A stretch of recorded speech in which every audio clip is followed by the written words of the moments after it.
Social media पर हम जैसे ही किसी के देहांत की खबर देखते हैं, कमेंट सेक्शन में फौरन लिख देते हैं RIP, यानी रेस्ट इन पीस।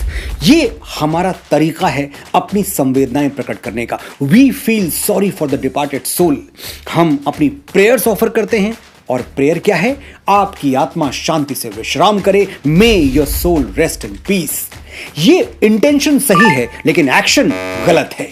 किसी हिंदू की मृत्यु पर RIP लिखना उतना ही गलत है जितना कि उसे मुखाग्नि न देकर दफना देना। मैं एक हिंदू हूं, मेरा अधिकार है कि पंच तत्व से बने मेरे शरीर को मृत्यु के बाद चिता की अग्नि में स्वाहा कर दिया जाए। मैं कभी नहीं चाहूंगा कि मुझे कॉफिन में रखकर जमीन में गाड़ा जाए। जितनी बार हम किसी हिंदू या सनातनी की तस्वीर के नीचे RIP लिखते हैं, जाने अनजाने हम उसके उचित अंतिम संस्कार का तिरस्कार करते हैं, उसे अपमानजनक विदाई देते हैं। किसी दिवंगत हिंदू के लिए RIP लिखना क्यों गलत है? और यह गलत है तो फिर सही क्या है? सिर्फ 1 मिनट मुझे ध्यान से सुनिए, आपको सारे उत्तर मिल जाएंगे। RIP लिखने की परंपरा इस्लाम और क्रिश्चियनिटी से आती है। वो कयामत के दिन में विश्वास करते हैं, जिसे रोजे महशर या जजमेंट डे भी कहा जाता है। क्या होगा उस दिन? सारे मुर्दे जाग उठेंगे और खुदा उनका इंसाफ करेगा।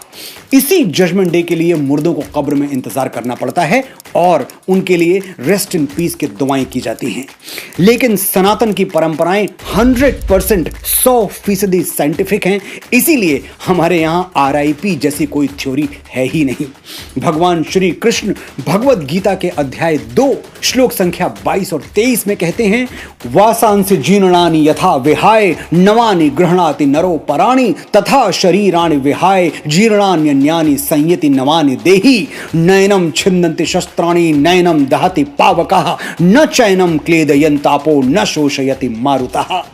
आसान शब्दों में समझाता हूं, जैसे हम पुराने कपड़े छोड़कर नए कपड़े पहन लेते हैं, वैसे ही हमारी आत्मा यानी हमारी कोर एनर्जी वो पुराने शरीर को छोड़कर नया शरीर पहन लेती है। आत्मा अजर अमर है, इसे ना कोई शस्त्र काट सकता है, ना आग जला सकती है, ना जल भिगो सकता है और ना ही हवा इसे सुखा सकती है। और इसीलिए जीवन मरण का ये चक्र, ये साइकिल कंटिन्यूअसली चलती रहती है जब तक कि हमें मोक्ष नहीं मिल जाता। आपने ध्यान दिया होगा, मैंने आत्मा को एनर्जी कहा। क्यों कहा? समझाता हूं। आत्मा पर एग्जैक्टली वही साइंटिफिक लॉज अप्लाई होते हैं जो एनर्जी पर। थर्मोडायनेमिक्स का पहला नियम क्या है? Energy can neither be created nor destroyed but can only change form, यानी ऊर्जा को न बनाया जा सकता है न मिटाया जा सकता है, बस इसे एक रूप से दूसरे रूप में परिवर्तित किया जा सकता है। श्री कृष्ण ने हजारों साल पहले यही बात कही थी, लेकिन हम अपनी आदत से मजबूर हैं। हम तब तक नहीं मानते जब तक कोई विदेशी ना बोल दे।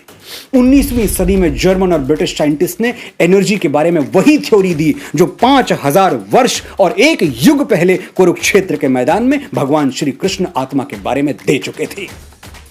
ना कोई भाई, न बेटा, न भतीजा, न गुरु, एक ही शक्ल उभरती है हर आईने में। आत्मा मरती नहीं, जिस्म बदल लेती है। धड़कन इस सीने की जा छुपती है उस सीने में।